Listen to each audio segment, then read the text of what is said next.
Good evening. My name is Gabriella Byron, and I'm co-hosting this event. On behalf of the NDP Riding Associations of Toronto-Danforth, Beaches East York, and Etobicoke-Lakeshore, I'd like to welcome you all to another of our community information panels. Back in 2021, we organized a panel called Climate Change is Heating Up. If you had any doubts then, I'm sure you've noticed that we've gone well beyond heating up and we're burning. Wherever you live in Ontario, even in downtown Toronto here, you'll have felt the direct threat from fire and smoke this summer due to record out-of-control forest fires across the country. There's no longer any doubt that climate change is upon us, and burning fossil fuel is the primary culprit. This is an urgent call to action. We're delighted to have an excellent panel with us this evening who will help us understand the causes of climate change, the impact it has on every one of us, especially our health, what we can do about it, and why it is so urgent to get off our dependency on fossil fuels right now. Thank you. Gene? Hello, everybody. My name is Gene Tischauer, and I'll be your co-host. We do have an excellent panel, as Gabriella said, of 4 panelists who will be introduced by our moderator, Angela Bischoff, and who will each talk for about 8 to 10 minutes on a discussion led by the moderator. If you have any thoughts or questions or comments, you can put them in the chat box function at the bottom of the screen, and we'll try to get to as many as we can later on in the evening to pass on to our panelists. So before introducing our moderator, I'd like to just welcome Susan McMurray to speak to us for a few moments about the Zoom protocol and give us a land acknowledgement. Susan? Thank you. So tonight, at least I and the other people who are in Toronto west of Woodbine are meeting on the traditional territory of the Mississaugas of the New Credit, which was subject to the Dish with One Spoon Treaty between the Anishinaabe, the Mississaugas, and the Haudenosaunee that bound them to share the territory and protect the land. Subsequent Indigenous nations and peoples, Europeans, and all newcomers, regardless of whether they've come here by choice or been brought here through slavery, have been invited into this treaty in the spirit of peace, friendship, and respect. Today, we acknowledge that we're covered by Treaty 13 with the Mississaugas of the Credit. And we also acknowledge the many broken promises and treaties and the need to work towards reconciliation with the original caretakers of this land, both in the present and for future generations.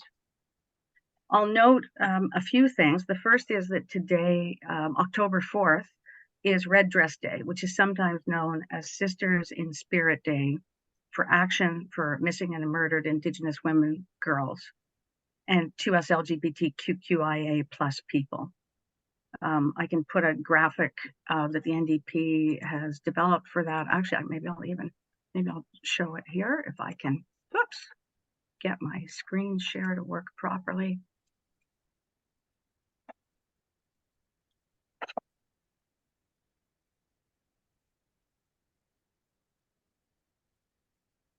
And sorry if there's anything obscuring that.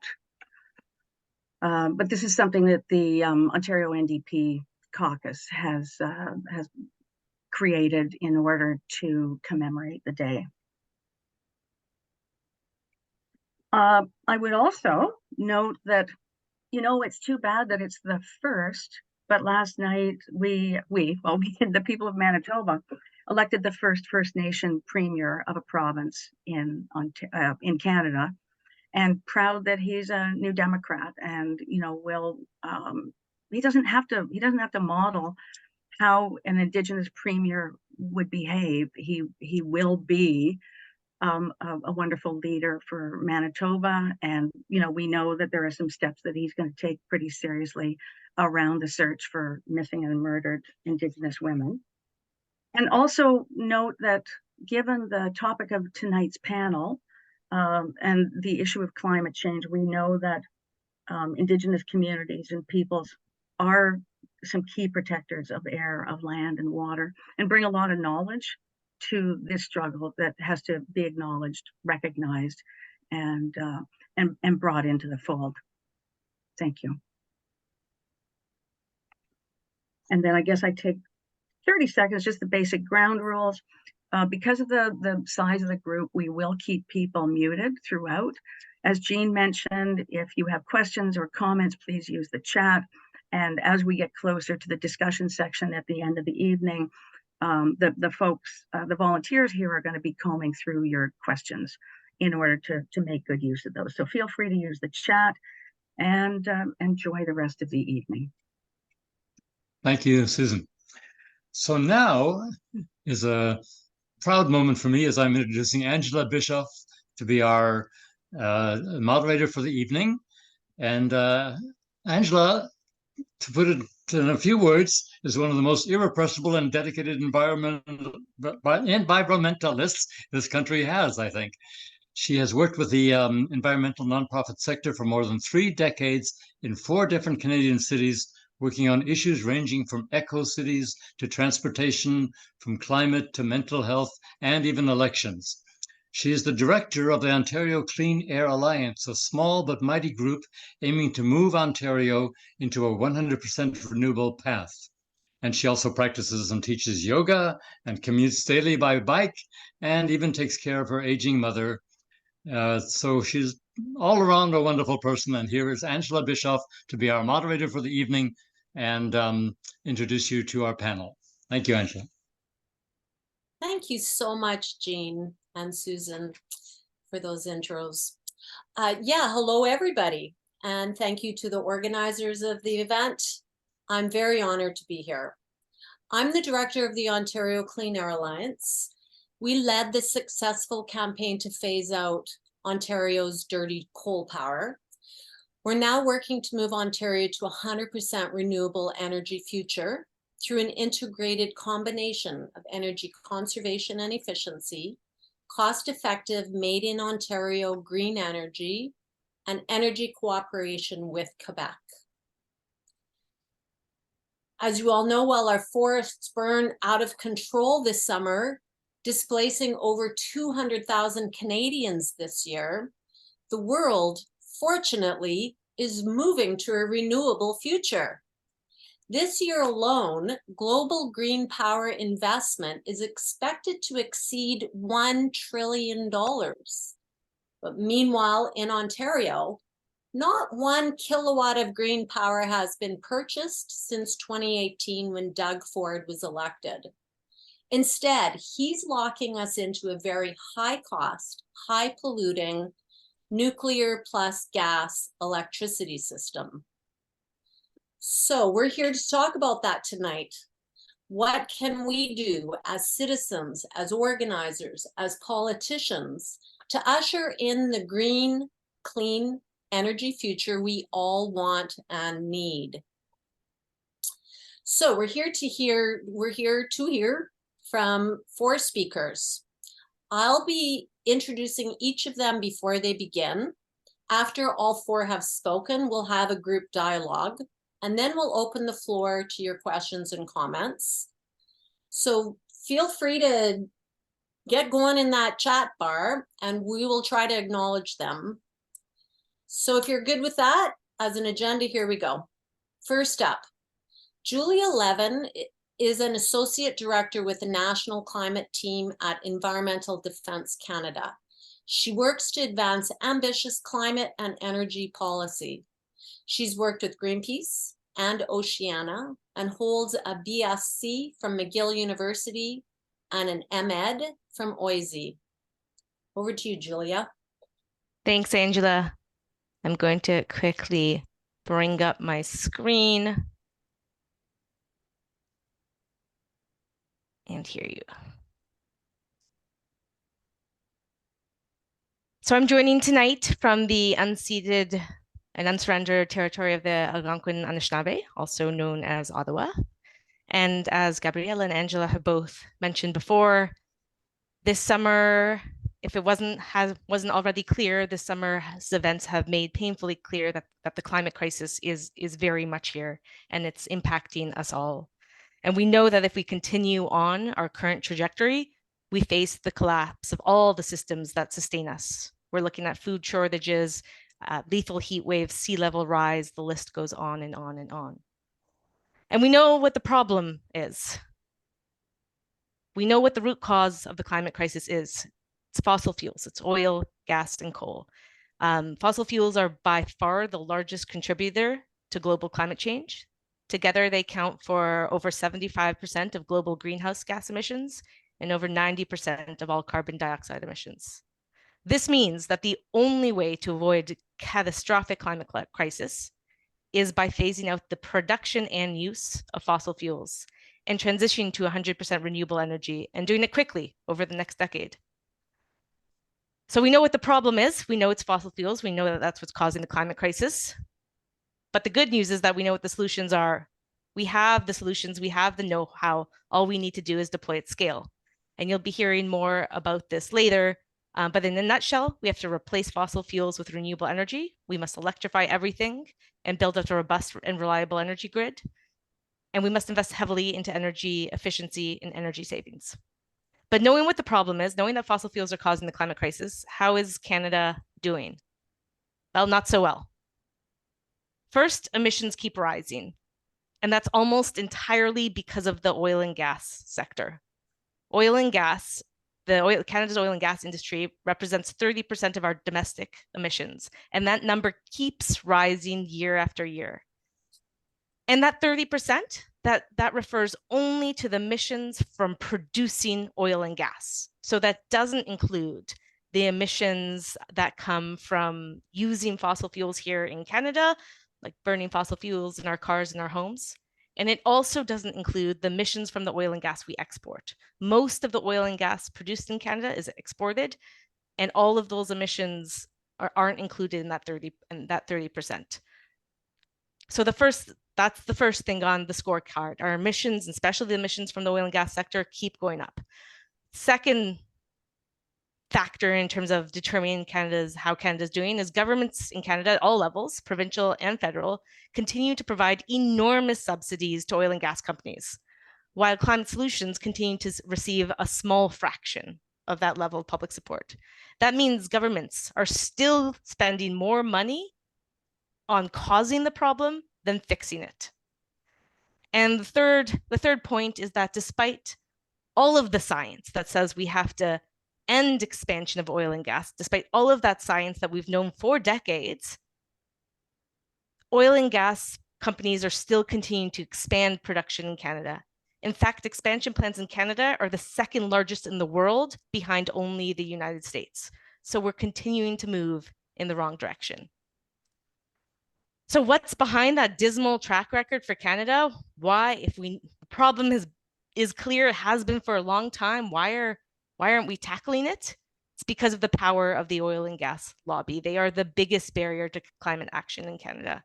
And they have tremendous power, the executives from oil and gas companies and their affiliated thought leaders in other sectors of the country. They have tremendous political and social power, and they use it to water down climate policy and to allow the sector to avoid regulations like carbon pricing, for example. And this is the reason why this spring, to address the outsized power of the oil and gas lobby, this spring, Environmental Defence launched a new campaign. We introduced Canada's top climate villains.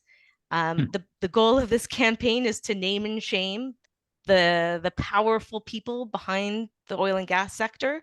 We want to expose them, all of the people who are using their power to maximize their own profits at the expense of the planet, and remind people that these people and these companies have spent decades, 4 or 5 decades, lying about climate science, discrediting climate solutions, and lobbying against climate action. So we wanted to put names and faces, and you can find out more at climatevillains.ca.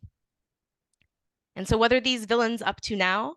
Well, now that it's become indefensible to just be outright climate denialists, now that climate denial is no longer an option in the form it used to take, they're shifting to tactics of delay.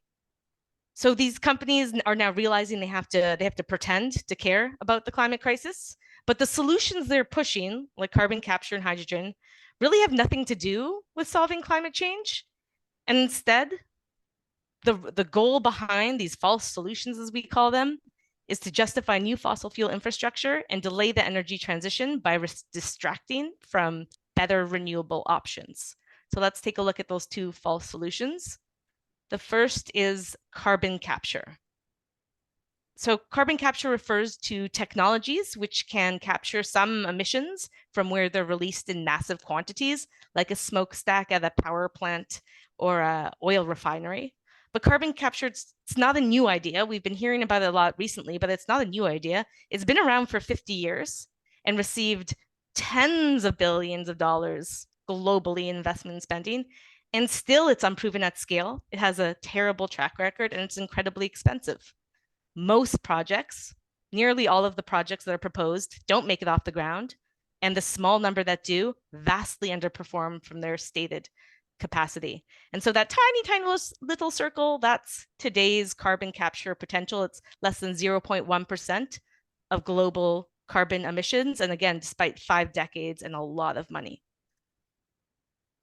Even if the technology did work as promised, and it doesn't, but let's pretend it did, it still only deals with a very small fraction of emissions from oil and gas. That's because most of the emissions from fossil fuels, like we said before, most come from when the fossil fuels are burned, not when they're produced. 80% of emissions come when they're produced. So by design, carbon capture, instilling carbon capture at a polluting facility locks in those polluting facilities into which it's applied, rather than allowing us to phase them out and transition away. And of course, many of you might have seen Pathways Alliance with advertisements around Toronto, around Ontario. These companies, they know all this, but they're spending millions on advertisement campaigns and lobbying government every single day to promote carbon capture because they know they can leverage very distant speculative emissions reductions to weaken climate policy today and to get tens of billions of dollars in taxpayer money. Similarly to carbon capture, we hear a lot about hydrogen. There's a hydrogen hype right now, and it's definitely brought to you by big gas. Hydrogen can be used to carry energy, but it doesn't exist on its own. It needs to be produced. Most hydrogen is produced from methane, aka natural gas, aka fossil gas. And that comes with producing hydrogen from methane from fossil gas comes with huge greenhouse gas emissions. And fossil fuel companies are promoting hydrogen because it's an excuse to keep producing fossil gas, gives them another market for their fossil gas. For example, Enbridge and Fortis BC are using hydrogen as an excuse to delay electrification of home heating and cooking and justify new fossil gas infrastructure, including new gas pipelines, new gas power plants. And this is true no matter how the hydrogen is produced, whether it's fossil hydrogen or renewable hydrogen, though there are some really important sectors where renewable hydrogen might play a role. Blending it into fossil fuel infrastructure is a losing proposition for everyone besides the oil and gas companies. So to sum up, oil and gas companies are doing everything in their power to delay the energy transition, but that will mean climate catastrophe. We must address the root cause of the climate crisis and phase out fossils. And luckily, as you'll hear from speakers later on, we have everything that we need to do exactly that. So I will stop sharing and pass on to the next speaker.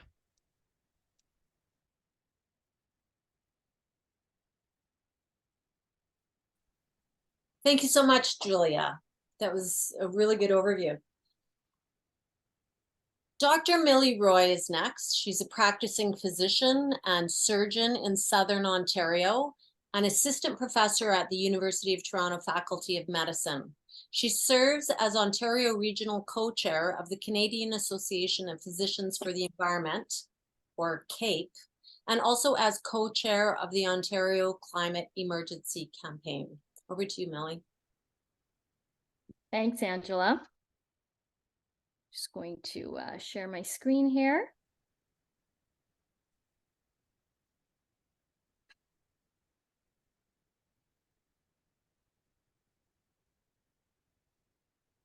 There we go. Can everybody see this okay? Right. So thank you so much, first of all, for the opportunity to be here today and with this extraordinary panel and this audience. Thinking back to last summer in 2022, we saw some of the great rivers of the world run dry. We saw spontaneous crop fires erupting in the UK, while Pakistan was submerged in catastrophic floods. and birds simply fell out of the sky in India. But scientists predicted last summer would be one of the coolest for years to come. And so far, they've been right. So this summer, we saw the single hottest month ever recorded in human history, triggering the worst wildfires ever recorded in Canadian history. And as Ontario burns, it's undeniable we are in a climate crisis. Now, the single greatest driver of the climate emergency, as we've already heard, is the burning of fossil fuels, and this includes methane gas-fired electricity, which the government of Ontario currently plans to massively expand while ignoring clean energy. And methane is about 80 times worse than carbon dioxide in causing global heating. And it is now thought to be as carbon intensive as coal, which until now we had. Now, where there's heat, there's fire. And as we see in this, science definitely confirms that heat triggers the massive and devastating fires we've experienced all summer long across Canada. And these in turn are releasing more planet heating carbon and more toxic air pollution. Now, burning fossil fuels is also creating escalating human health impacts by climate change and by generating air pollution. And that's something I'd like to speak a little bit about. So let's consider the health impacts of climate change first. Now, the climate crisis for many years now has been recognized as the single greatest human health crisis of our time. And as we see in this quote from this year, the World Health Organization, that climate change is the biggest threat to health of the 21st century, and our very survival is at stake. We see below a quote from the Director General of the World Health Organization tying this crisis to electricity, to energy. The climate crisis is a health crisis, and we need increased use of reliable energy. I wanted to show you this graphic done by the Canadian Medical Association to give you a sense of the health impacts that we're facing as a result of climate change. There are a number of injuries, illnesses, disease, mortality that can occur due to extreme weather, and this includes fire, wildfire, and extreme heat. We know in 2021, the BC heat dome was the deadliest weather event in Canadian history, with over 600 deaths that occurred, mainly amongst seniors and socioeconomically disadvantaged. The village of Dr. Roy, I'm sorry to interrupt you, but your voice has been quite garbled. Sorry, I'll see whether I can come a little bit closer here. Please let me know if it's better. With temperatures that approach 50 degrees Celsius. You might want to close your video off. It may be that's contributing. Sorry for the interruption. Sure, let me do that. Let me just.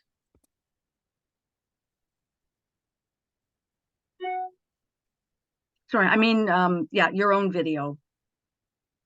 Yeah, sorry, I'm just trying to get to that. Okay.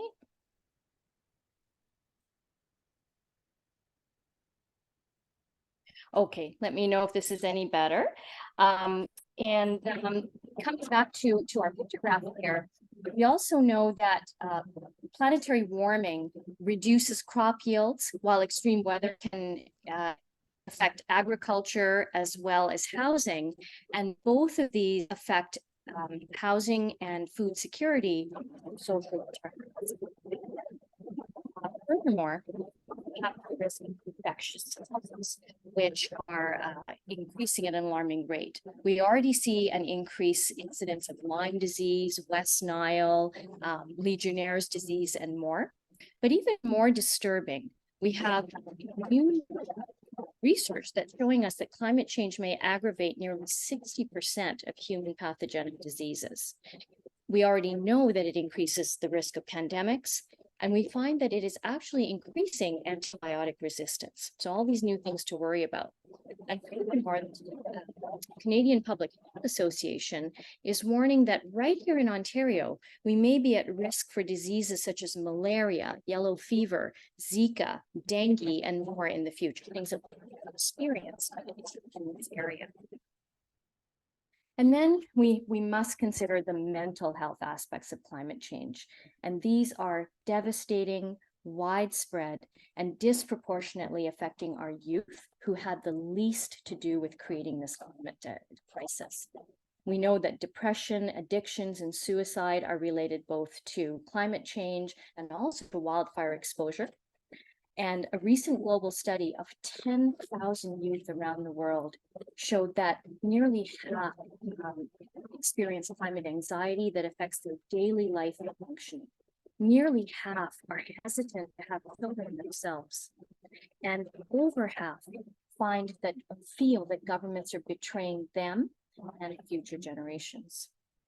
Now, if that wasn't enough, we can then move on to look at the health impacts of air pollution when we burn fossil fuels. 99% of the world currently live and breathe, live in places where they breathe polluted air. And this leads to approximately 7 million premature deaths every year across the world.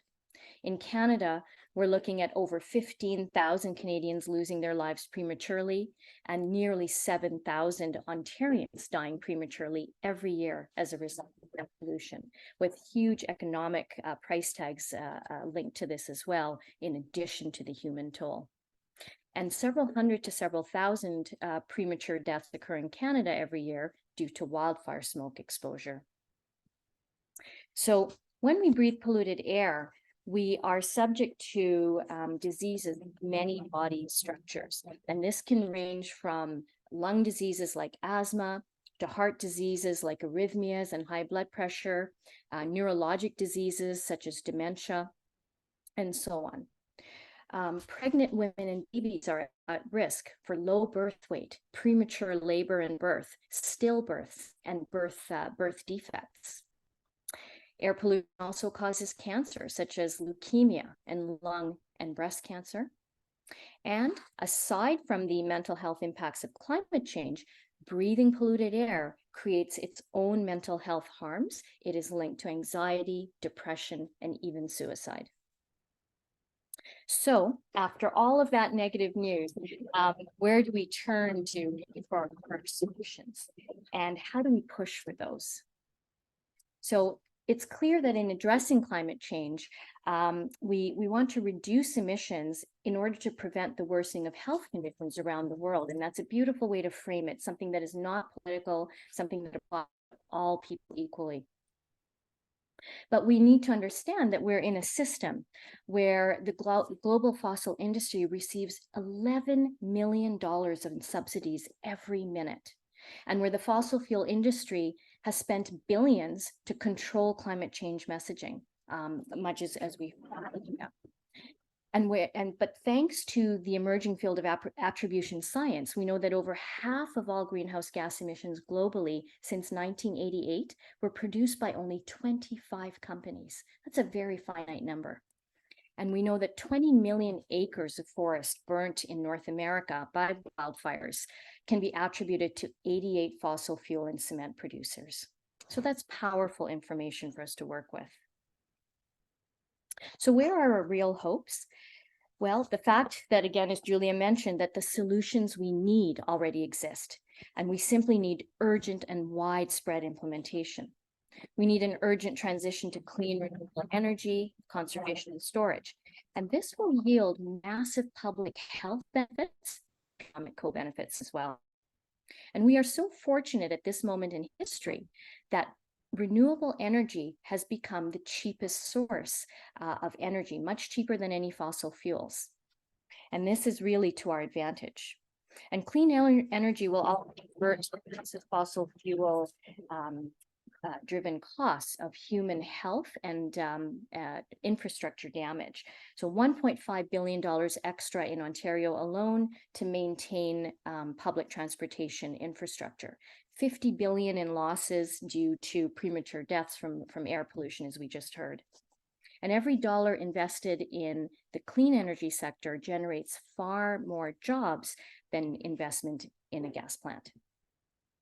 So in Ontario, we want to look at stopping urban sprawl and better managing land use, and of course, transitioning our grid, which I will let my excellent co-panelists talk about. But what about what we can do? You know, how can we advocate as individuals and beyond? And we can look at advocating at the micro level of ourselves, family, friends, neighbors, or we can bump it up to the meso level, community, organizations, or we can go all out and try to influence systems change and policy. And polling tells us that the majority of Canadians do care about climate change, but are looking for ways to understand how to act. And there are so many ways that we can act, starting with what we're all doing here tonight, which is to come together to become more educated on the issues, and then turn around and use what we learn to sign petitions, action letters, open letters, write op-eds, letters to editors, articles, participate in public consultations to write submissions, reports. If you're on social media, of course, that is a very, very powerful medium for social, for activism. And of course, we can all have dialogue with those who are outside our bubble, active listening and balanced conversations. And giving talks to pass on our knowledge, engaging civically to call, email, and meet with our elected officials, and participating in rallies, marches, demonstrations, volunteering our time and financial support to groups that do good work, and join these groups so that we can learn from one another and build power with cooperation. And very, very importantly, to use our vote and use our democracy to move forward pro-climate policy at election times and sort of amplify that through our networks. So I'm just going to come back around to health to wrap up with the statement from the Canadian Public Health Association, which says that we are running out of time, and we are the last generation that has the opportunity to make the changes needed to avoid catastrophic climate change. And the climate change must be treated like the public health emergency that it is. And to remember that our response to climate change can also be the greatest health opportunity of this century. So thank you.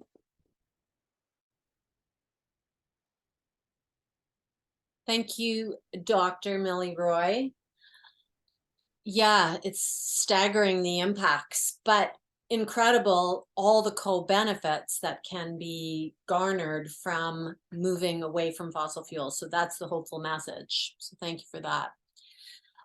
Next, we'll hear from Keith Brooks, who is the Programs Director at Environmental Defense. He has a Master's of Environmental Studies from York University and has worked for more than 15 years in the environmental sector as a scientist, environmental consultant, and program manager in the Ontario government. Over to you, Keith. Thanks, Angela. And I'm not going to share my screen because then it would just be a feedback loop of us looking at each other down into an endless tunnel. I don't have any slides for you, but hopefully what I have to say is engaging. And I was asked to talk a little bit about the solutions that we have, some of which we've already touched on in this discussion tonight. And the good news is that there are many solutions, and these solutions really will make our lives better. They save people money. They lead to a stronger, more equitable economy. They create more jobs. They give us cleaner air to breathe, as Mili already was talking about. I mean, this so-called clean economy, it's a better economy. Clean technology is better technology, and obviously clean air is good, and so is a stable climate. So going to break it down really simply, and I apologize if this is basic, but I think this is a helpful way to think about how we get at solving the crisis in kind of 4 simple steps. The first one that's already been put out there is electrify everything we can. Cars, home heating, industry, everything that can be powered by electricity, we want to switch it to electricity. That's how we get it off fossil fuels. 2, decarbonize the electricity grid. Get rid of the gas remaining in Ontario. We've already phased out coal in this province. We're phasing out coal nationally. We need to phase out gas as well. And we need to be building more renewables, replacing those fossil fuels on the grid with clean energy, decarbonize the grid. 3, get all the efficiency that we can. We need efficient ways to get around, not electric Hummers, right? We want to get electric cars, but not electric Hummers. We want also smaller cars. We want ample public transit. We want safe cycling, active transportation solutions. We need well-insulated and energy-efficient homes. We need energy-efficient systems and behaviors as well. Other changes that are going to make a big difference in our lives to reduce our overall demand for energy. And then finally, there is some kind of hardest debate, the last bit, some tough stuff like aviation and some industry. A lot of this stuff, though, is red herrings. Like, we're working on the solutions there. We don't have those ones, but it is kind of like the last little bit. We've got to focus on electrify everything, decarbonize the grid, get all the efficiency that we can.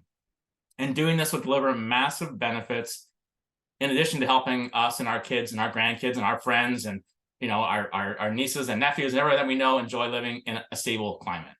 So a few points about how this is beneficial to us.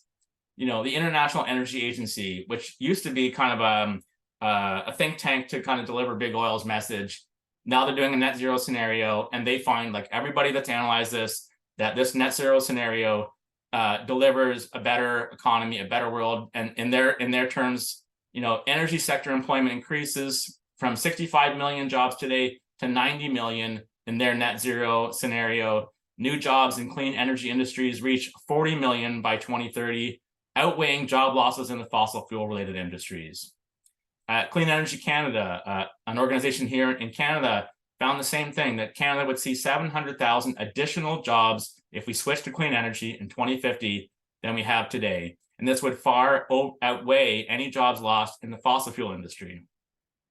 The federal government found that shifting to the almost net zero grid that they have in their current regulations would deliver a net benefit to society of $29 billion. And mostly that's thanks to cleaner air and avoided greenhouse gas emissions.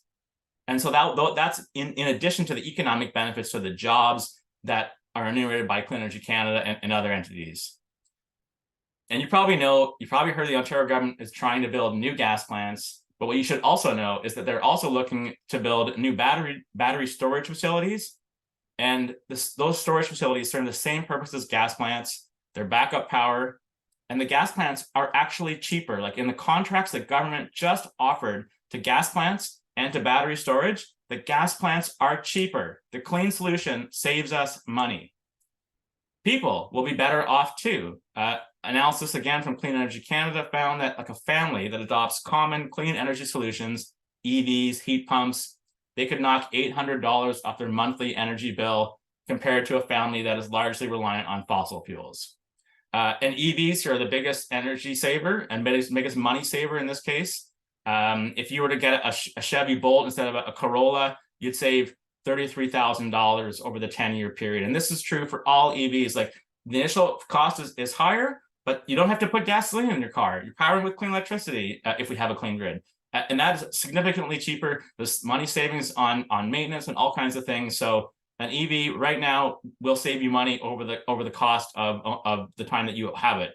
I understand there are barriers to getting an EV, and not everybody buys new cars. I've never bought a new car in my life, but the point is that this technology is not just better for the environment, it's better for our pocketbooks across the board.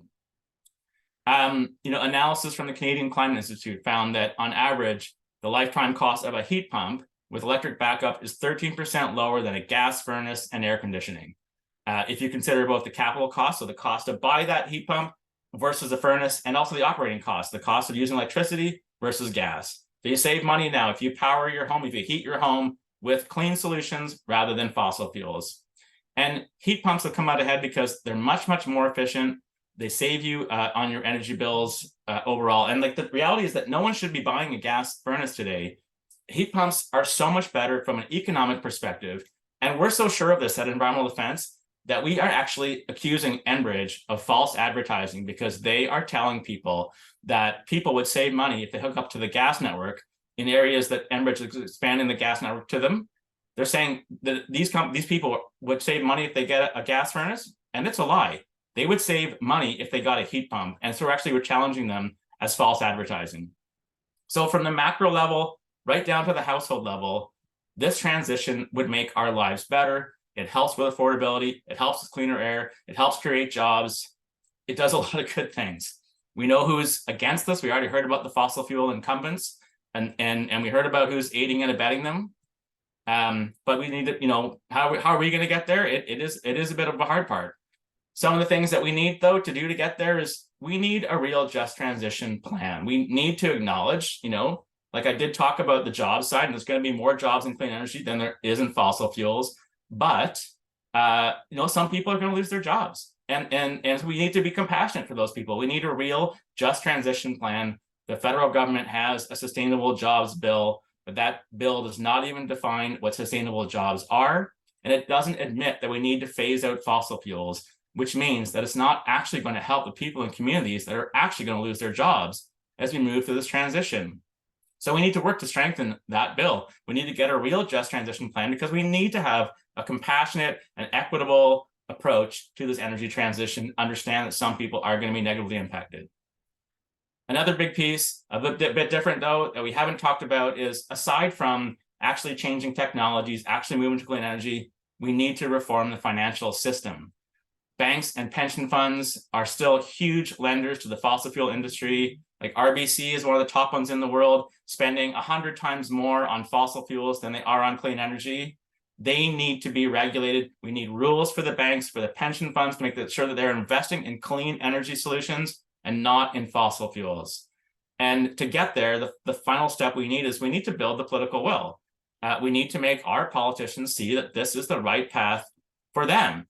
Like, the evidence is all there. We can see it's the right path for us, but we need the politicians to see this the right path for them to take, because it's the only path that they can take if they wish to remain in power as politicians in Canada. And no offense to present company tonight, but holding power is one of the things that politicians care most about. And so that's where people power comes in. That's how we are going to mobilize to make the changes that we need. I know people here are politically engaged and, so grateful for that, because though there are things that we can do in our daily lives, what we really need is for governments to implement policy that closes the door to fossil fuels and makes clean choices the most affordable, the easiest choice, the status quo, where people are investing the things that we're building as a matter of course. And we need to mobilize at all levels to get this to happen. I need to say, I know this is a meeting hosted by NDP riding associations, and I think that's so great, and thank you so much for inviting me here. But just to be clear, Environmental Defense is a nonpartisan organization, and we have to be a nonpartisan organization as a charity. So just to understand that in some of the remarks that I'm making. But here in the city, there's things we can do to mobilize. There's a need to mobilize. We have, I think, a really good mayor now, a very progressive mayor who cares about climate change, who understands the issue of climate change. But we still need to push to get climate change on her agenda, because she has a lot of problems to solve and a limited time to solve those problems. One of the pieces we can do is push to get Toronto to demand to close those gas plants. City Council has already passed 2 motions calling for, the Portland's Energy Center not to expand and things like that. But we need to make it like Toronto should be calling for the closure of that gas plant, putting the pressure on. That's a really key thing that we can push on for Toronto to do. And Toronto can do other things like how can we build more renewables in the city? How can we build more transit to get people moving and give people transit solutions that don't rely on cars, electric or otherwise? And Toronto could also take some steps to make sure that new homes in the city of Toronto, and we're going to be building a lot of them, that they do not hook up to gas. No one should be hooking up to gas. We want policy in place to make that the rule. Provincially, we need to send a message. We just did send a message, all of us together on the Greenbelt, right? We actually turned this government around on the Greenbelt. That was a huge success. That was people power. That was telling, what was the calculus that made the government change their mind? It was that they wanted to stay in power. It was members of parliament, members of provincial parliament fearing that there would be repercussions if they didn't change on that. And we need to follow on that momentum. We need to push on no more changes to the Greenbelt, which unfortunately is something we're still working on, but also on climate too, and working with all of the parties. We need to send the message that anybody that wants to govern here in the province of Ontario takes climate change seriously. And then finally, federally, we need to work more too, right? We heard some of the issues we have at the federal level. I mean, on the one hand, we do have a climate plan in Canada. It's maybe starting to bend the curve on emissions, but we are not going nearly far enough. We're still subsidizing fossil fuels. We're probably going to miss our 2030 target. We need to, and there's some equivocating about certain policies the federal government is considering. We need to push super hard at the federal level to get more policy in place and organize around these things. And my recommendation that I'll leave you with is join up with your riding association, but join up with the Ontario Climate Emergency Campaign, join up with Environmental Defense, with the Ontario Clean Air Alliance, sign up for the emails from environmental groups, because I mean, what we're trying to do is find opportunities for people to get engaged, to engage with elected officials, to bring about the change that we want. And I think it's the most concrete thing I can leave you with. So thanks for listening to me tonight. Excellent. That was a lot of good information there, Keith. I'm glad we're getting down to the nuts and bolts of what can we do. Those are a lot of ideas. Okay, our last speaker, last but not least, Peter Tabbins has been MPP or member of the Ontario Provincial Parliament for Toronto-Danforth since 2006. Until recently, Peter was the interim leader of the Ontario NDP, and he's also the NDP official opposition's spokesperson and critic on energy and climate issues. Peter continues to fight climate change, as well as keeping people safe from toxins, housing affordability, public transit funding, and integrating new Canadians into our economy. Peter? Thanks very much. I really appreciate that introduction, Angela. And I want to thank all the organizers for putting this meeting together this evening. We've had some really excellent presentations.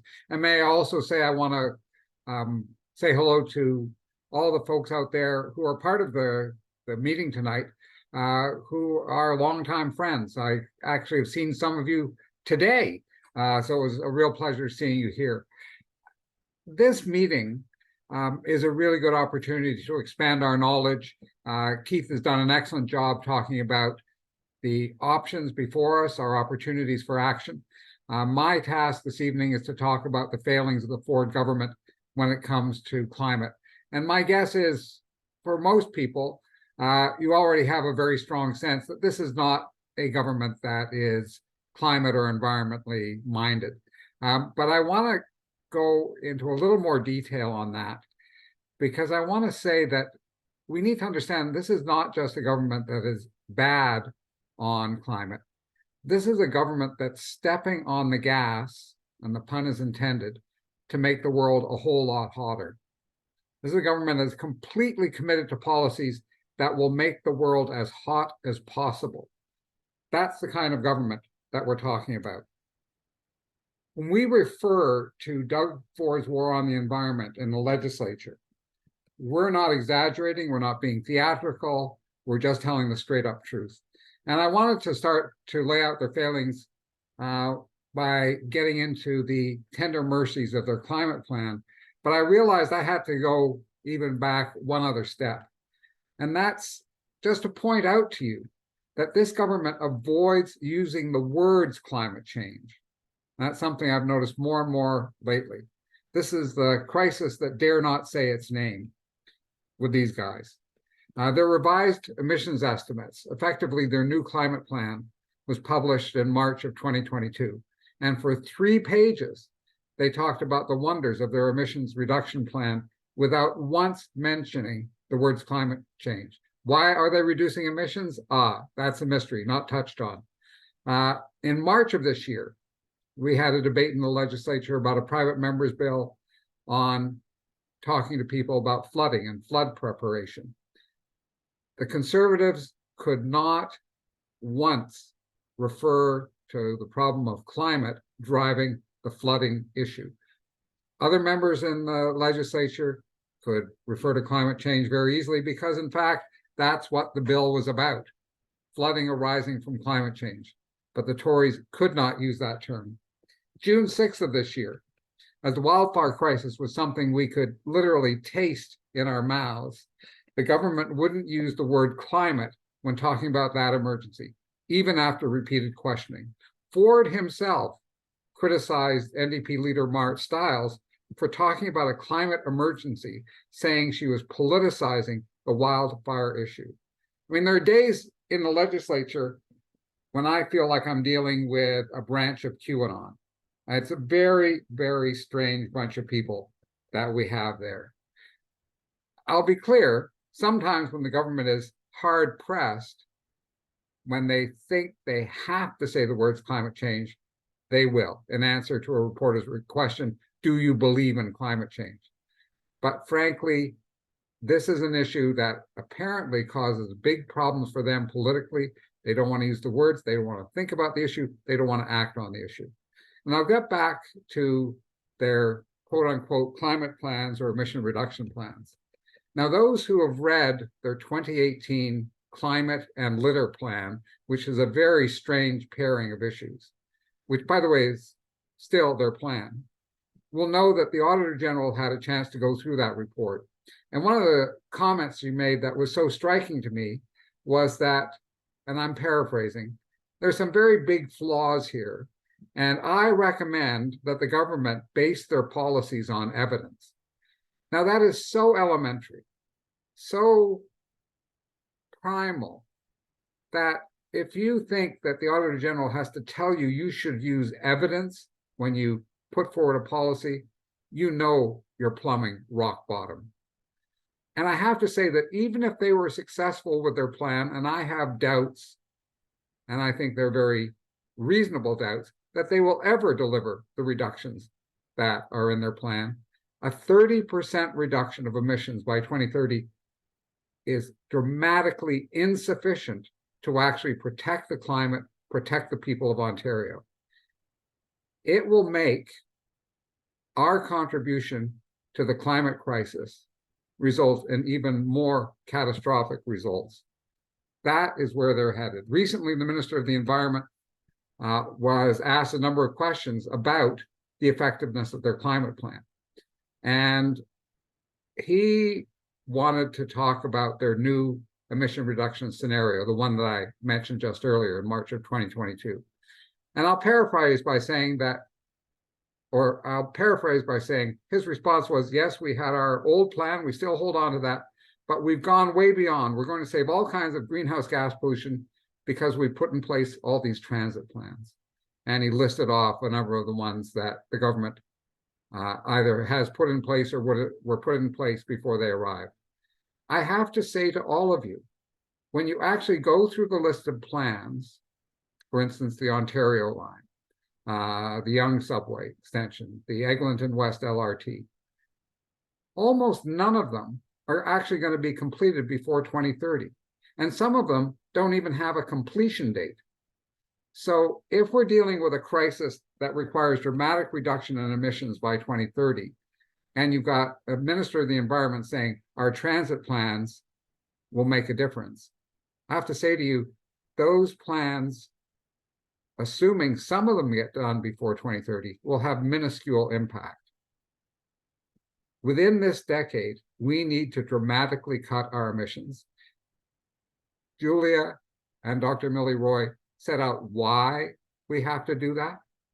Keith Brooks talked about how we have to do that. And if it isn't done, then every house should start, setting aside the money to get a lifeboat to deal with the flooding that will be set in motion by this government's promotion of extreme weather events. The minister has talked about how the Ontario government is going to invest in steel plants to electrify production, which I frankly think we should do. It makes sense. We need to convert away from heavy carbon emitting industrial processes. The minister talks about the increase in electric vehicles on our roads. I think we need to have more electric vehicles, and I'm happy to discuss in the panel session how exactly we should be approaching this. But I have to say to all of you, when you look at the Independent Electricity System Operator, which is the body that runs the electricity system in Ontario, which publishes statistics on emissions from different sectors and projected emissions, that the savings from electric vehicles, the reduction in emissions from electric vehicles, the reduction in emissions from electrifying the steelmaking process are largely, almost entirely wiped out by the increase in greenhouse gas emissions from burning more natural gas and building more natural gas-fired power plants. So they put things in place that in fact are going to be negated by their other policy, which is to make the electricity supply dirty again. The current trajectory for this government is to wipe out something like 60% of the greenhouse gas emissions that we secured through our big investments in shutting down coal. They are on track to damaging that profoundly. I have to say to all of you, the Royal Bank of Canada is seen as one of the worst financial players nationally, possibly internationally, in terms of its investments in fossil fuels. They are seen as bad players. And they came out with a report saying to the Ontario government, you know, if instead of building more gas plants and ramping up gas burning, you invested in efficiency and conservation, you would cut electricity costs dramatically in Ontario, and you would actually provide Ontario with the electricity that it needs. If Royal Bank of Canada is telling you you're a bad actor environmentally, you are an extraordinarily bad actor. People have noticed that this government is one that essentially is organized around the art of the deal.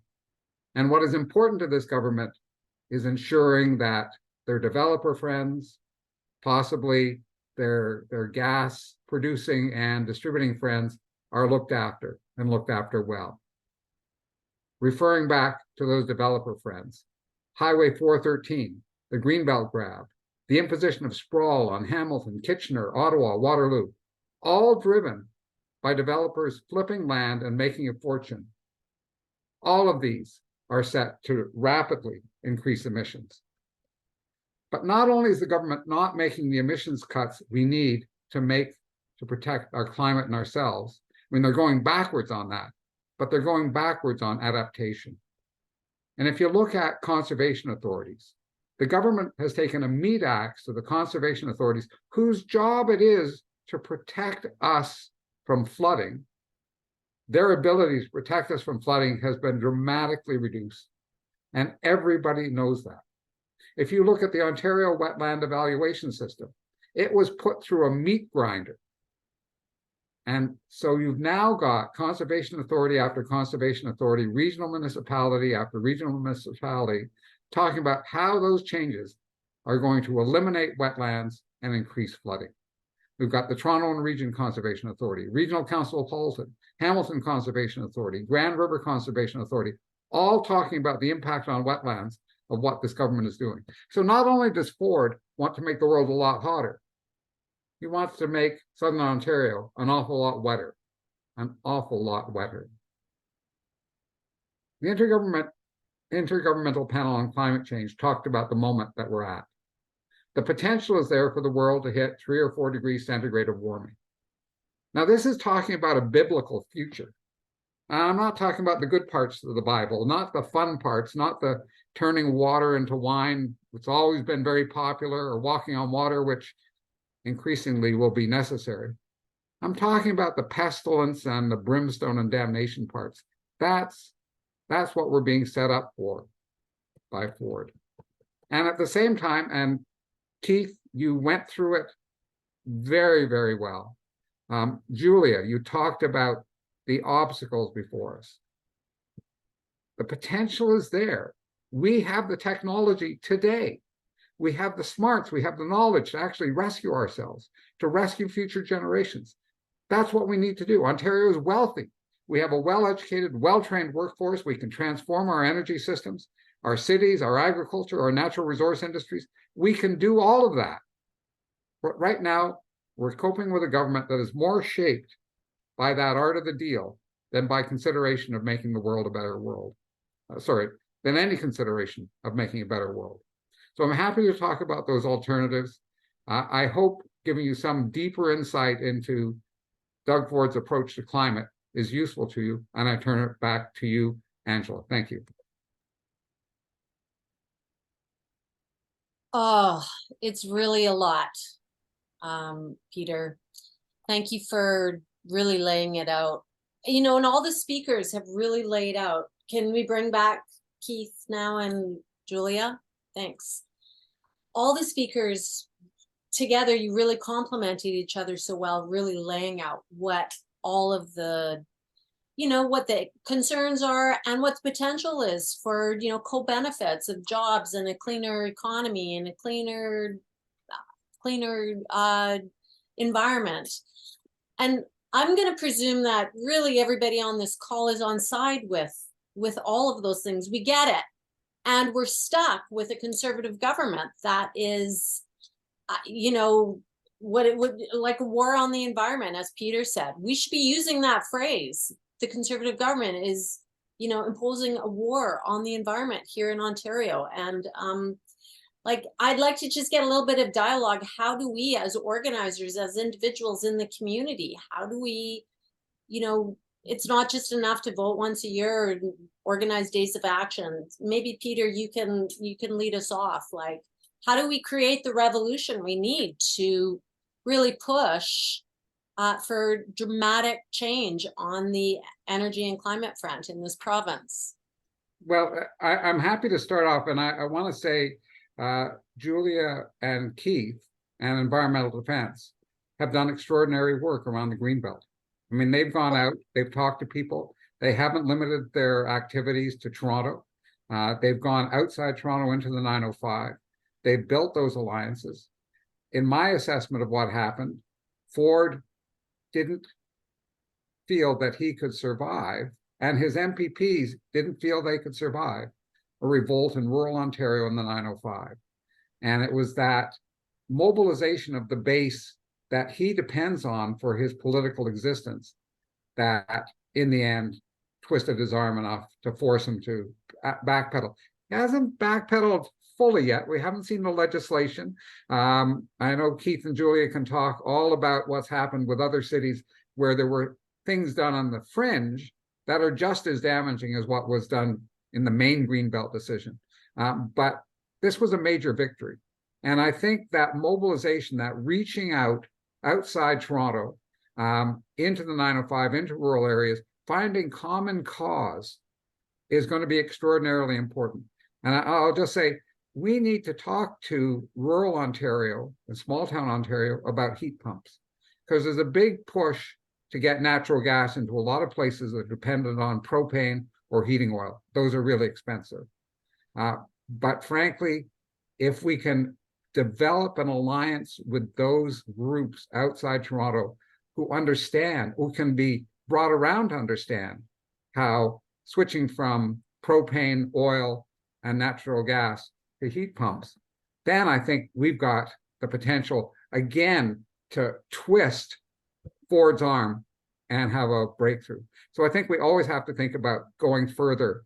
And I think, Dr. Roy, you were really excellent when you did that list of things that people can do, writing op-eds, being loud, because politicians, I'll just say, everyone would know this, they're simple people. They respond to reward and punishment. And if you punish them, sometimes they'll do the right thing. Rewards, yeah, they help too. But punishment, man, catches your attention. So I'm happy to make those few remarks and turn it back to you, Angela. Julia. Thanks, Angela. Thanks for those comments, Peter, and building off. I'll let Keith maybe come in on the Greenbelt specifically, because that was a tremendous victory. I cannot take any credit for any of that work, but I will say it will take all of us.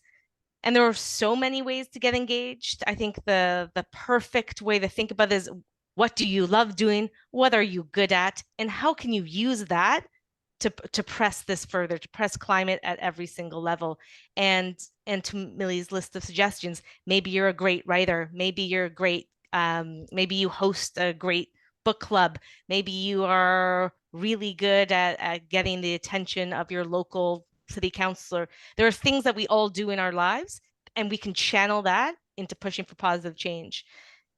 And don't do it alone, because there's nothing more effective than doing things with others, with our communities. And the beauty of that is we are stronger together, but also we're in an age of a lot of climate anxiety right now. we're in an age of misinformation, and we're the best messengers are the people that are your friends and community members. So you are the best advocate in your networks. You do not have to be an expert to be able to talk to your friends and neighbors about climate solutions, about the benefits. There's no better messenger for the people around you than you. And continue exerting pressure on government at all levels. They need to hear from you. You might think, that call to your MPP, to your city council, your MPP doesn't make a difference. It does. We are powerful when we talk to government because they know we have you behind us, but they have to hear from you as well. So that's just a few things. But the beauty of this is it will take all of us in every form, playing to everyone's strengths, but everyone needs to get involved. Thanks, Julia. Can I jump in on a couple things? So I agree with your assessment, Peter, on what made the Ford government kind of change their view on, and they went into that cabinet retreat, and the Premier heard from his members that they were scared, right? They were hearing a lot from their constituents. So people talking to their elected officials matters, like Julia just said. And and we need to build alliances outside of the city of Toronto. I know these are riding associations all within the city of Toronto. And we need to reach out beyond the core of the city, reach out to the 905, reach out to the rural areas. And there's lots of arguments to be made for those people. I mean, certainly the forest fires are something that people in Northern Ontario know about and are concerned about. Also, this heat pump thing. Enbridge is trying to expand the national natural gas, quote unquote, natural gas network to new communities. They're pushing it out into Huntsville, into Bob Cajun, into other places like this. And they're trying to dupe people into buying a new gas furnace when they would save money and have a cleaner home if they didn't do that. They're actually lying. And similarly, the IESO, the Independent Electricity System Operator, and the Ford government want to build new gas plants, not just in the city of Toronto. We're talking about Portland's, but they want to build, they've repowered the one in Brampton, one in Halton Hills, one down in Thorold near St. Catharines, and they want to build, and one in Newmarket, they want to build more of these. They're looking for places for these to go. And this is a colossal waste of money. This is a $4 billion boondoggle. It is rewarding fossil fuel developers, just like the Greenbelt grab was rewarding housing developers. And I just put a blog that we wrote in the chat there. Literally, it's $4 billion being handed away to fossil fuel new gas plants that the gas plants guys say, we're never going to run this, so don't worry about the pollution. In which case, that's a waste of $4 billion. And then on the other hand, if they do run them, well, then there's a lot of pollution and climate pollution, which we don't want either. So it's a raw deal either way. So I think some of these arguments, we need to reach out beyond Toronto, but also one of the reasons why people really got engaged around the Greenbelt was because it was about helping developer friends. There was no evidence to support what was going on here, and it smelled like corruption. And I think that what Enbridge is doing and what the Ford government is doing around gas procurement is the same thing. They're lying to people, they're deceiving people. It's going to cost us a lot of money, and it's corruption. It is corruption. Yeah, absolutely. Mili, would you like to add anything? I think the other panelists have pretty much said it all, and probably better than I could. But I think that one of the reasons that for ourselves, from the healthcare industry and sector, that we really want to frame this around health, because it is a way of depoliticizing the issue, and of saying whether this is sort of red, blue, or orange that we're speaking to. We know the pendulum of power has to swing, but I would love to see a society where we no longer have to live in fear to say, whichever party may be in power at any given time, that the people will not accept anything short of a government that that basically will deliver on climate action, because there really is no other way forward. And if we can frame it that way, to say it is about our health, it is about our economy, those who may not see the importance of climate, if we're able to frame it in the frame of reference that matters to them, I think it's so important to use that to reach the people who are not already, thinking this way. And I think that's one of the things that I always sort of think about in my work is, how do we keep expanding so that, if our elected officials are saying, well, look, I'm just going to do what I think the people want. When do we, how do we create that critical mass of people who are all, understanding what we need and actually demanding that, that climate policy? Thank you. There are some of us that are starting to organize around the Portland's plant and around the opposition to the expansion of the Portland's plant. And we're going to be calling a provincial day of action against the gas plant ramp up. As everybody knows, the Ontario government is procuring up to 1,500 megawatts of new gas capacity. And their goal is to ramp up the use of gas in our electricity system by 700%. So when they were elected, we got 4% of our electricity from fossil fuels or gas, and that's to go up to 27% of our grid. So I just wanted to say November 4th, stay tuned. We'll send out more information about a provincial day of action. Yeah, so thank you, everybody. There's a whole bunch of questions in the chat bar. We have 15 minutes. I suggest I just throw one out at a time. Maybe one person can respond to each of them, and we'll see how many we can get at.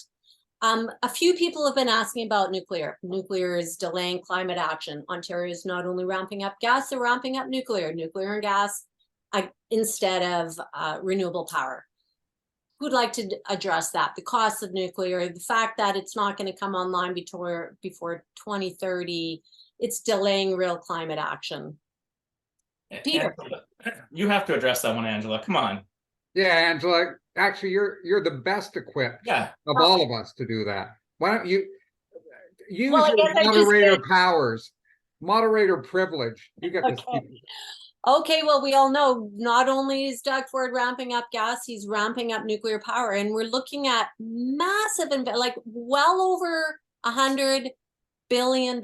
Like they're rebuilding the Bruce nuclear station. They're planning to double it. They're rebuilding the entire 8 reactors, plus they're going to double it. They're rebuilding the Darlington 4 reactors, plus they want to build 4 SMRs, or small modular nuclear reactors, which have never been commercially developed, and they've never even produced any electricity yet. They're just PowerPoint reactors. They want to expand and maybe rebuild and certainly extend the Pickering nuclear station. Like all these projects are tens of billions of dollars each, and they're a decade or 15 or 20 years away. They're not going to solve our climate crisis, which, as Peter noted, the IPCC says we need to be having our climate emissions by 2030. So, we're just delaying, we're kicking the ball down the road and delaying rolling out the renewables revolution that we all know that we need and want now, which can be rolled out in 1 to 2 years. Wind, solar, water power from Quebec, EV charging back into the grid to help us meet our peak power needs. There are so many options. We're ignoring them all in favor of building nukes, which are going to cost tens of billions of dollars and roll out in 10 or 20 years. And then we have to deal with a radioactive legacy of waste, which is going to be around for 1 million years, which we don't know what to do. And the best that the industry can come up with is to bury it in a hole on First Nation lands. So it's just, it's a travesty, and we need the renewables revolution now. Okay, so I addressed that one. So next, lawsuits. Few people is there opportunity for lawsuits to take, can we get the Auditor General on side with the gas ramp up, Peter?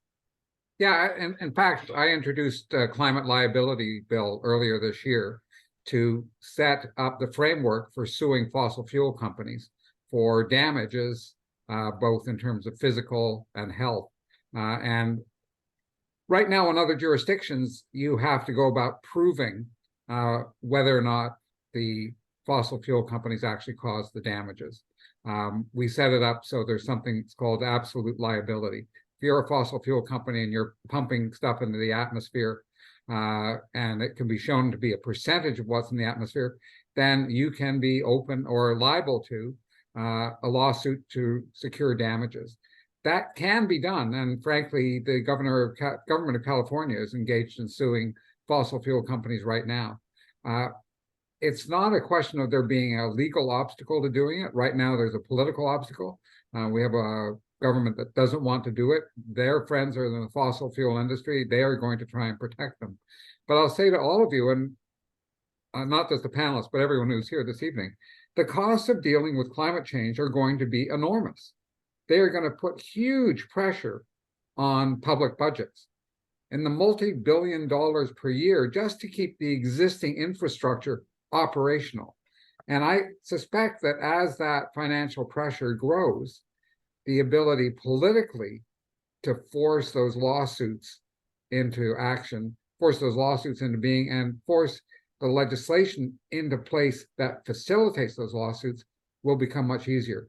But it's going to take more damage, visibility of the need to act on climate to actually get those laws through and those lawsuits started. Thank you, Peter. Keith, this one's for you. You know, you were really active in the Greenbelt fight. What were the most successful tactics that environmental defense and other groups used to really build, you know, mobilize thousands and thousands of people? How did you do that? I mean, people came out of the woodwork, really, right? I mean, people were very incensed about what was happening on the Greenbelt, in part because, I mean, the Greenbelt really enjoys a very high level of understanding and awareness. Like, I think 88% or so of Ontarians know what the Greenbelt is, and they like it. And I mean, that's incredibly high for kind of public opinion polling. And then they understood that something was being taken away, and people really react negatively to things being taken away. Also, there was a really big, broad constituency of people who wanted to protect the Greenbelt. It wasn't an environmental issue. It was a backyard issue. It was an agriculture issue. It was any number of kind of issues, really, right? And spoke to a number of different people for a number of different reasons, aside from the corruption angle, which I think really stunk, really, right? And I think also some of the investigative reporting done by the Narwhal and the Star in particular was tremendously helpful in exposing, you know, what the motivations really were behind this Greenbelt grab, and how disgusting it really was, and that really got people out. But all told, like, we had an organizer, we had really smart policy people on it, we had great comms people on it. So there's tons of media. I think I asked, there was 125 protests in Ontario about the Greenbelt in a span of 10 months, in communities all over the place. Everybody wanted to get out and show up. These people also, and other people, they went and asked for meetings with their MPPs. They sent letters to their MPPs. They signed petitions from us, from other organizations. I think we had 80,000 or maybe 100,000 people just sign our petition. And then they phoned their MPPs and whatnot. So just like battering these elected officials with messages that the public, they need to feel it. They're reading it in the papers, they're hearing it from their constituents, and they were running scared. I mean, that's really what it was. But people were motivated to do it. And so we need to motivate people first, and then we need to be able to channel that, you know, motivation towards something that is really gonna, I think, make people sit up and get worried, right? Yep. Thanks, Keith. Several people in the chat bar have brought up electoral reform. Like, our first past the post system is what's given us a conservative majority. What do we do about that? Well, if I could speak to it very quickly, and that's that you need to have a majority of members elected who believe in proportional representation. We've done the math, something the NDP has supported. When this was part of the ballot, I think in the 2007 or 2011 election, there were only 2 ridings in Ontario that had a majority support for the change. And one was my riding and the other was downtown Trinity Spadina. So a lot of people don't know how the current electoral system works, let alone another one. It's a tough sell. I mean, once people who are concerned about making positive change in the world understand it, then they come on pretty quickly. But it's going to be a fight within parties to move them to this, frankly. Yeah, thank you. A few people are talking about the importance of us bringing the health issue to the fore. Like, for example, Sybil mentions that that the cigarette companies got nailed when government started saying that they had to be responsible for the health consequences. So, you know, can we not get fossil fuel companies to pay the health consequences of climate change? It's a big one.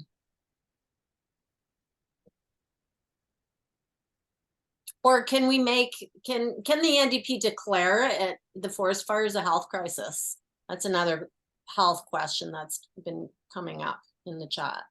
Well, I will speak very briefly to that, but I prefer Dr. Roy speak to this because I think she's got the knowledge. I'll just say we refer to it as the climate emergency.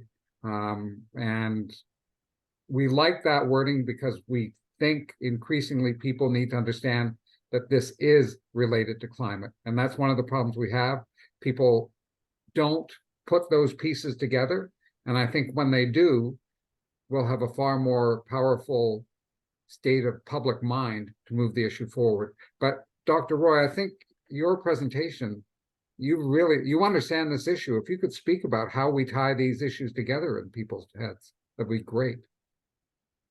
Sure. I mean, certainly, you know, on our part, whether it's from CAPE or any time that I'm speaking, you know, to media, doing talks, etc., you know, our one central core message is to help people understand, you know, that the climate crisis is a human health crisis, and in fact, that it is the largest public health crisis that we face across the world, you know, regardless of jurisdiction. So but, you know, certainly I also agree that that messaging has simply not reached far and wide enough, even amongst the medical community, in fact. So some of the, you know, some of the advocacy work we're doing is to make sure that physicians and healthcare workers understand this. And, you know, but once that understanding is there, really the rest follows, because the evidence definitely supports it. And it gives us clout, it gives us ammunition if we're then considering, you know, make polluters pay, you know, hold these companies accountable for the health harms that are being caused. And can we use the model of big tobacco? You know, and certainly if we look at Ontario's own history, and you know, Jack, who works with Angela, of course, you know, has been instrumental or involved, that of course the health argument was so instrumental in getting Ontario off coal. And historically, you know, there are many environmental decisions where, you know, that health argument was sort of the final straw that, you know, that led to a victory and the right, you know, the right action being taken. Okay, everybody, fantastic presentations. I'm conscious that we're wanting to close in 5 minutes. And so I would like to invite each of the speakers to give a, you know, a closing wrap up, maybe less than 1 minute. Just, you know, give us some words of wisdom or some encouragement or some motivation to get out there and keep at it. So let's, whoever wants to go first. Peter. Well, sure, why don't I go first? First of all, I want to thank everyone who's stayed on for this evening. I want to thank the panelists. The presentations were excellent. I'm sure, Angela, this will get posted to YouTube and others will be able to access it. I just want to say to everyone who's out there, being politically active is the pathway to survival with this. If we're passive, if we're quiet, we're cooked. We're done. And I'm partisan. I hope people support the NDP, but I want to say to everybody, be politically active. When you come across a politician, don't be shy about your interest with regard to climate and the need for them to push on the issue. That's going to be critical to actually showing politicians that public opinion is moved and that they have to move with it. Don't be quiet. Don't be shy. Fight for your life. I'll jump in next. I mean, though there's a lot of climate anxiety at this moment, the energy transition has never been so real, so around us. And one thing that's important for folks to remember is that change is not linear. just like with the switch from Blockbuster to Netflix and flip phones to smartphones, change is disruptive and it happens quickly. And we're seeing that change happen in so many ways all around us. And one really important way is that we're seeing countries around the world point to the fossil fuel industry for the first time as the villains in this. And so we have to keep that pressure on them.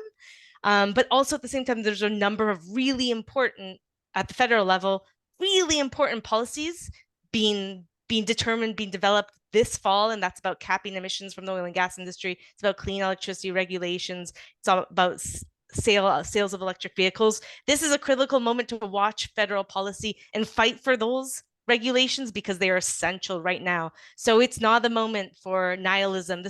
We are at the cusp of very exciting change, but once again, it will take all of us to make that, to be more powerful than the oil and gas industry and take back power that is rightfully ours. I'll follow on Julia's quickly, which is to say, yeah, I mean, the fossil fuel industry is very powerful in this country. They are lobbying the federal government, they're lobbying provincial governments, and they hold a lot of sway. And we need to get organized in order to push back against that. So we need to be politically engaged, as Peter said, but I think one of the best ways we can get organized, and again, this is somewhat selfish, but I would say, please do join up with an environmental group, join the environmental movement. We organize people together. We organize to fight back on the Greenbelt, and we're organizing to fight on climate change, to push for those rules and regulations that Julia is speaking about, to build the political power, to make the politicians sit up and listen, and to come together to have a force, enough power that we can actually push back some of what the fossil fuel industry is saying. So sign up. I don't care if it's environmental offense, but sign up for an email list. Get on an email list of an environmental organization, because they will send you action alerts and tell you what you can do. Probably they'll tell you more things than you actually can do, but at least you can do some of those things. Nice work. Oh, Mili. Sorry. Right, I'll jump right in then. So I just want to start with a huge thanks to all the organizers for all your incredible work in putting this evening together. And I think my message is that, in Ontario, we can be so proud to have gotten off coal. So let's not erase those hard-won gains, in public health, in the economy and climate by allowing an explosion of fossil gas use. Yes, the interconnected system, between the fossil industry, government, and banks financing fossils with our money, it's powerful and it's entrenched, but we have so much power too if we work together, as everybody has said here. So let's leverage the fact that there are only a tiny few of us who are going to benefit from the status quo, and literally billions of us around the planet who will benefit from getting off fossil fuels. And we can see that pro-fossil disinformation and greenwashing, it increasingly flies in the face of reality. We are burning and flooding. We are suffering, runaway cost of living. And we are increasingly becoming sick as we make our planet sick. So this is our opportunity to overcome. And let's push together in the right direction to get off fossil fuels. And, we are in that last moment where we can still do this and achieve that healthy, thriving future that, we all obviously want and we can still achieve. And if we accept nothing less. So thank you to everybody who's here. Thank you, everybody, for your such fantastic participation. Jean, I'll pass it over to you. I just wanted to invite people to participate. If you're not aware, the Portland's gas plant in South Riverdale, which is Peter's riding, the provincial government wants to ramp it up by another 50 megawatts. There is a hearing tomorrow night where we need to all participate. Put good questions in the chat bar, like why are they ramping up gas when they could be investing in renewables instead? All the things you heard tonight. So I'm just going to put it in the chat bar right now. 2 links, one about the hearing tomorrow night, and 2 for more information about the Portland's plant, so you can read about it. The City of Toronto has said no, yet we're getting this project foisted on us. So please participate. And thank you, everybody. And over to you, Jean. Well, thank you, all of you, for such a wonderful evening of information and motivation. Peter Tabbins, Mili Roy, Keith Brooks, and Julia Levin, all your comments were fantastic and on the money for sure. And Angela, thank you so much for wonderful moderating. Just to second what so much of what has been said, it is in small ways and large ways getting involved with all these groups and going to demonstrations, going to little church basement meetings, and continually trying to affect the minds of our politicians that will turn the tide. I've lived in Toronto for most of the last 50 years or so, and I do remember great demonstrations like where we met Dr. Roy at Queen's Park a couple of weeks ago, where the physicians for the environment were demonstrating. There was a large number of people there. It was very good. But if that crowd had been 5-10 times as large as that, all the way going down University Avenue and out into the side streets, it would have